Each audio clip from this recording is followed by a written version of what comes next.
Hi everyone, welcome back to another video from Apps Tech Academy. Today in this episode we will be learning how to recover a deleted file or folder from Google Drive.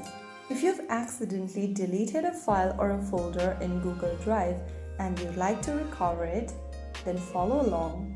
First of all, open the Google Drive application on your device and make sure that you're logged in using your Google account's credentials. Once you're inside the home page, click on the menu button at the top left corner. In the expanded menu, click on Bin. All of your folders or files that you've deleted will be displayed over here. In order to recover your deleted file or folder from the bin, click the three dots right next to the file or folder. Now click on Restore. This will restore your deleted file or folder and you will be able to see it inside your Files option. So that's how it's super easily done.